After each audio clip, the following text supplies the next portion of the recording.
Let's outline some of the no-win cultural clashes between men and women induced by Western culture. So the first no-win I want to deal with is for women. We don't understand that chauvinism in Western culture overvalues masculine energy and undervalues feminine energy. As a consequence, women are valued to the degree that they are masculine, and men are valued to the degree that they are masculine.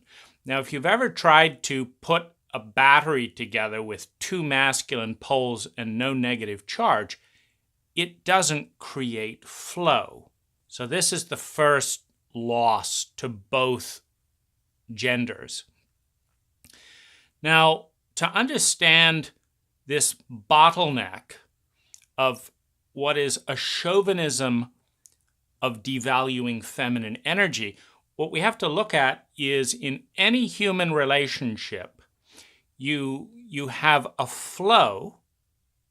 This is the energy exchange that is created by polarity. So, for example, if you break communication into two separate parts, you've got the speaker and the listener. If you do not have a speaker, or if you do not have a listener, you don't have communication. You have someone talking off into space, or you have someone listening to nothing. Now, scientifically, these are equal roles, a speaker and a listener. Now, in the overlay of, for example, the Chinese polarity of yin and yang, the speaker is yang, the speaker is in the masculine pole, and the listener is yin, the listener is in the feminine pole. Well, when you have a culture that overvalues masculine energy and undervalues feminine energy, you have a culture that believes that the person who talks is higher in social status than the person that listens. Now, as soon as you create an overlay of chauvinism in which the person in the masculine role, either male or female, meaning that the woman who talks or the man who talks is superior through cultural perception to the listener, you have a disaster, because you have a competition to be the talker in that dynamic. And that competition ensures that both people lose, because you have two people talking and no one listening. You have enormous amount of energy being spent with no energy exchange. You've got two positive poles. It's a complete waste of energy. So the first lose for a woman born to America or many Western cultures is that her parents, male and female, want her to be high in social status. What does this mean? They want her to, a lot of my clients refer to their daughters as, she's not like one of those weak, feminine, she's a badass. They want her to be assertive. They want her to be dominant. They want her to be articulate, to be a good speaker. They want her to be clear. They want her to be organized. They want her to be efficient. They want her to get to the point. All masculine traits. And they don't want her to be emotional, to be vulnerable, to be responsive, to be receptive, to have diffuse awareness, to be spontaneous, to have presence, to have joy. because that has low social status. So here's the problem. Okay, so in order to please the culture and the parent and gain social status, Western women compete to be more masculine than men. And they do indeed gain social status. When you have a chauvinistic culture that irrationally says that the negative pole in your battery is worth almost nothing, and the positive pole in your battery is worth everything, you have an insane culture. You don't have electricity. You don't have flow. And we don't design batteries that way. But when you tell children, boys and girls, that to be masculine is valuable and worth respecting, you get a bunch of people that want to lead. You get a bunch of people that want to teach. You get a bunch of people that want to take the initiative, that want to, dominate the conversation, that want to speak, that want to take control. You have a competition for the masculine role. But no one wants to take the corresponding feminine role that will allow energy to flow. And those that do are automatically devalued, even as in a culture of scarcity where too many, it's like if you have 1,000 batteries and 800 of the batteries are 80% positive pole and have no negative charge, the most valuable medicine for flow to activate the potential of those 1,000 batteries is to bring in a ton of batteries that have negative charge and pair them together, because that's when you get electricity, that's when you get flow. So we produce men and women competing for the positive charge. You have lots of energy expenditure, minimal flow, minimal sexual dynamic, but respect, or you have incredibly strong sexual dynamic and people in the feminine pole, be it male or female, who have low social status. So you have this tension. So this is the first lose. So the woman has to decide, and the man has to decide as well. It's both. Every man has a feminine side. Every woman has a masculine side, and we're showing that more and more. But you have to decide in this culture: high social status and high masculinity, or balance, health, and symmetry, and lower social status. So that's kind of the first loss to both genders and the entire culture. Because now you've got escalating tension that can move towards aggression, where you're spending more and more energy to compete rather than to partner. Everyone loses in this dynamic. Now, the next wave of this is that men are in a masculine role are going to enjoy a feminine woman. Now, if they've bought into the social chauvinism, they will look down on a feminine woman, but they will enjoy what is the flow of masculine and feminine energy combined. In other words, when they speak, having someone listen and respond is going to be so much nicer than someone arguing and competing to talk. And vice versa, of course. When the woman speaks, having someone listen and respond, when you don't have a chauvinistic culture, it is not downgrading your status as a man to listen to a woman. It's partnering. And in a healthy dynamic, when you have the feminine and the masculine side of man and woman, you take turns. Okay, I'm talking now, you do a great job listening. You're talking now, I do a great job listening. And you have flow back and forth in both positions. Now, a culture that shames men for being feminine, not only you get higher value and all that, but really targets, shaming men intensely for being feminine, it makes it more vulnerable and painful for a man to listen well, to respond, to follow the lead, to open up to be spontaneous, when to do that takes him close to his shame. And it's not really his shame, it's the culture's shame.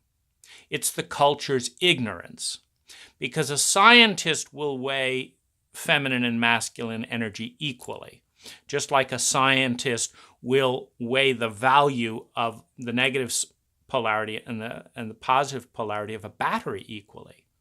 It is a culture that introduces this chauvinism. So this is problem number one. So the next problem then is men are going to pick women that they enjoy. And these are going to be feminine women. Now, this creates a bitterness and acrimony between women, because the only way that a masculine woman can win both goals, meaning her parents and her culture are going to value her more for being masculine, and the man is going to enjoy her more if she's feminine. It works the same way. What we have is this conflict between culture and actual chemistry. So the only way the man is going to choose a masculine woman is if there are no feminine women, because the feminine woman is going to create the flow. The problem is not the flow, and the problem is not with femininity. The problem is the chauvinism. The chauvinism that leads both men and women in Western cultures to devalue themselves and devalue the woman or the man. There is nothing more insulting to a Western man to call him a pussy, i.e., his feminine side is prominent, and so he has no credibility in the culture as a man. And so you have this no-win situation where the feminine side in the man is shamed, underdeveloped, violated, and it's treated with enormous hostility by both men and women. You have very few women attracted sexually to feminine men. And even if they are, because they're highly masculine women, they're not looking at the men with as much respect. But the relationship is not likely to work unless there is a balance of feminine and masculine energy. So the way that, I guess, the stereotypical women's liberation movement is going to go is that all women are going to be as masculine as men and thus get equal social status. It's a reasonable goal. See, we haven't gone deep enough to look at the disease of chauvinism, because it's not ultimately about women. It's about feminine energy that has been secondary. And the reason women have been devalued is traditionally they have been more feminine. And so the problem is not that women are or have been feminine. The problem is they haven't been honored for playing an equal role. It's a very unscientific disease we've developed culturally in this expression of chauvinism. So the women who have now got the social status are less likely to be picked by men looking for flow. And so, but you can understand the resentment of the woman who, in a healthy culture, would have been allowed to be magnificently feminine. Gorgeous, receptive, spontaneous, beautiful, present, alive, engaged, emotional, and to actually have these traits honored, perceived as, the peak of life. mean, the peak of life is not calculations and, rigid structures and formality. That's not the pinnacle of life. The pinnacle of life is feminine energy and masculine energy. And this is not saying women are superior. Men have feminine energy as well. That aliveness, that spontaneity, etc. So this is the pinnacle of life, and it's been robbed to both, it's been blocked from both sexes by chauvinism.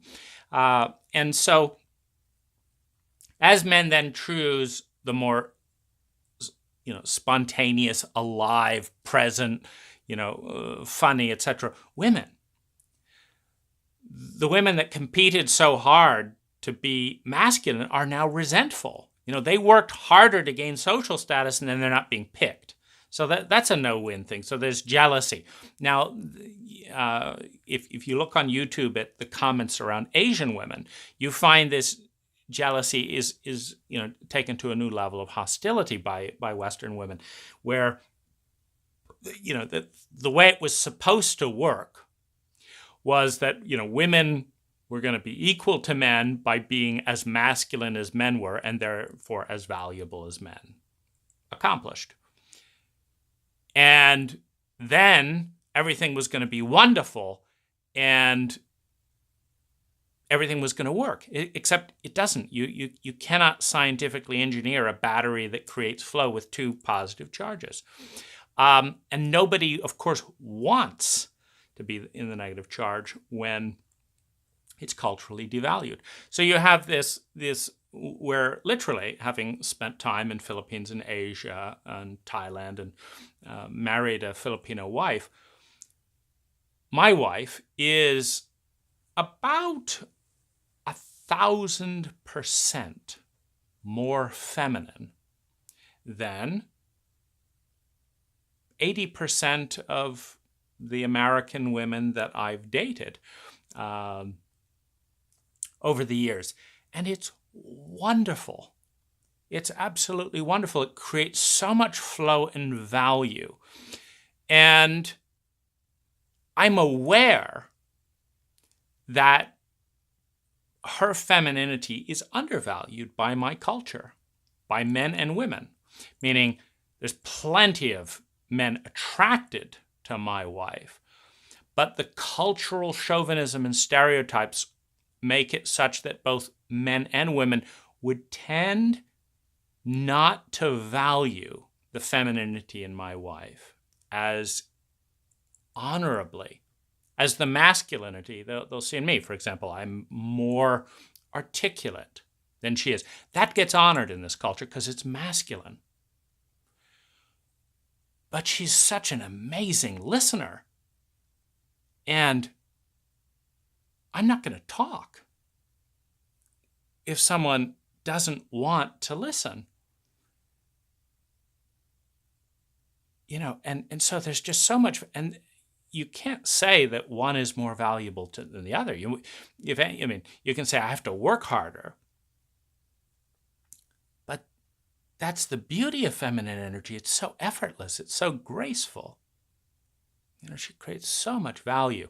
So we have two problems now. We have the bias and the competition. Then we have you win the social competition, and then you're not valued as much sexually. Now, there's another big problem that goes on between men and women, and it ties right back into chauvinism. So the American boy, and I can just speak to myself, I grew up learning that my emotions had no value, that I should be ashamed of my emotions, that my emotions were weak, that to be strong. I mean, if you will scan media and say, be strong, just look at every single instance where someone says, be strong. 98% of the time, what that means is don't feel your feelings and focus on doing what you need to do. That is saying don't focus on your feminine side, focus on your masculine side. So your mother dies, be strong. i.e., don't grieve and weep and share and celebrate and go into all the many nuances of that life together, and don't talk so much about emotions. Just be strong, meaning block your feminine side and go and get things done. Oh, that's, substantive masculine activity, except it's very destructive. It weakens the feminine self in the man, which means it weakens the ability to empathize with the feminine self in his partner. Now, there's a darker side where this turns into abuse, the violence towards young boys, the hostility, the shame, the humiliation. I can remember the deep wounds of humiliation and the time when I just shut down my feelings to a point where I couldn't cry, where I couldn't emote. Now, this caused an enormous level of trauma and dissociation towards my feminine side, but it was also teaching me how little the feminine is valued in this culture. Now, here's the thing. I need feminine energy to create flow if I lead with positive or masculine energy. But as soon as a woman occupies the feminine side, the way I've been taught to treat the feminine by my culture, by my parents, by my peers, is with shame, is with disregard, is with dissociation, is with humiliation. Because as soon as someone enters a very vulnerable feminine state, it corresponds to that vulnerable feminine state that I knew as a child and that was pushed steadily aside by my culture. That was over and over again told that this doesn't matter, you're not valuable. And this creates a software problem in the brain where the brain has a hard time saying that, okay, this has no value. Anytime I have any money, no value, no value, no value. Every time I present money, it's like, that's just paper, no value. But then someone else gives me paper and I say, no value. And they say, no. This paper, this money has value. Your money has no value, but my money has value. And this is kind of the confusion that many American men, including myself, deal with, where all of the emotions and sensitivity that was shamed and humiliated and sidelined and ignored and marginalized, that disconnected me from my feminine self, then come at me in a woman, in her feminine self. And the culture has the exact opposite thing. You're supposed to be nice to the woman. You're supposed to care about her feelings. You're supposed to... And it's like, how do I not care about my own feelings and care about her feelings? That doesn't add up scientifically. It adds up culturally in bullshitty code, but it doesn't add up scientifically. If feelings are valuable, they're valuable in the man and they're valuable in the woman. If you want to empathize deeply with a woman, you've got to have mirror neurons and stuff that you're connected with in yourself that you're going to empathize with first. And so we have this bizarre double standard where men who have been traumatically marginalized for being feminine, shamed, ridiculed, bullied, hated by girls and boys, hated by men and women alike, beaten by their father, are then, when they treat the feminine women in their life identically to how their feminine side was treated by their parents' culture, girlfriends and boyfriends. Now there's this say, no, that's inappropriate, that's abusive. And it's very confusing for the guy who's been taught by the women in his life how worthless his feminine side is, to then treat her feminine side as valuable. Now, if she's highly masculine, he can respect it because his masculine side has been honored and respected. I have gotten tons of compliments for my money earning ability, for my design ability, for articulating talent, for organizing my life, different skills like that. So if I'm with a woman who is a great designer, great articulator, I can bestow that same respect. But then there's two positive energies in the room, and you don't have flow.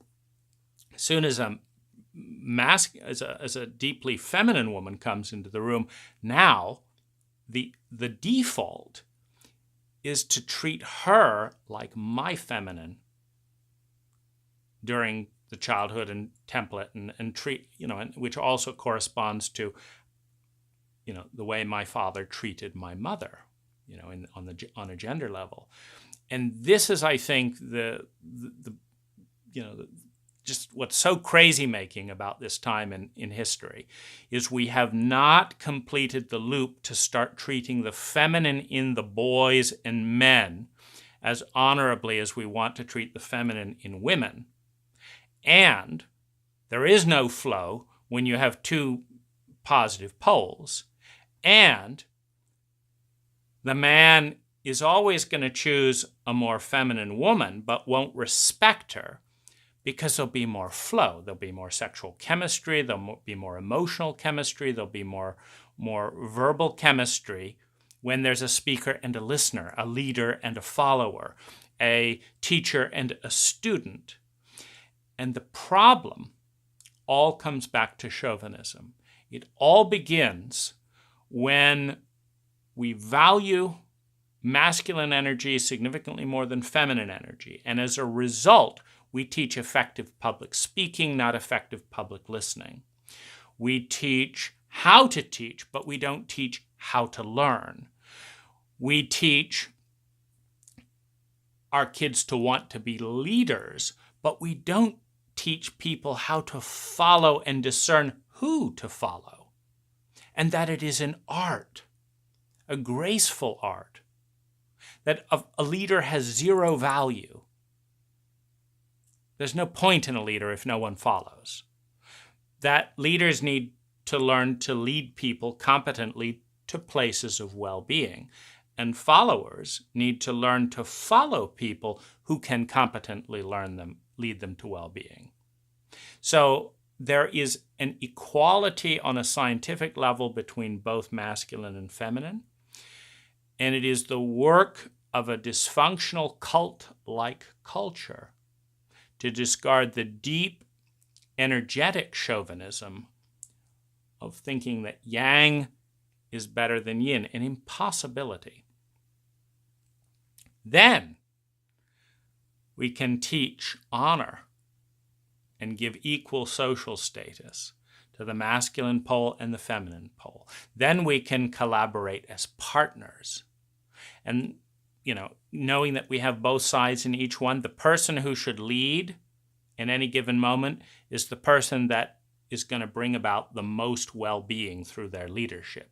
And the person that should follow is the person who will benefit, meaning as I follow you, my well-being goes up, and so does yours. Following is superior. See, when we overlay the chauvinism, you have these dynamics where you're always leading. And it's like, that's not the issue. The issue is your and our life dramatically rising through my leadership? And if it is, the most intelligent thing you can possibly do is to follow. On the other hand, whether it's a male or a female, if someone is insisting on leading, and as you enter the terrain following their leadership, your life goes down. Or if you take turns to share the social status, and one person leads and life goes up, and then the other person gets their turn and quality of life goes down, and then life goes up and life goes down. It's much more intelligent for the couple to note that trend and collaborate to see that the person leads that can lead effectively towards a life of well-being. So those are just a few thoughts, and I hope you find them rich and that they support you in your well-being.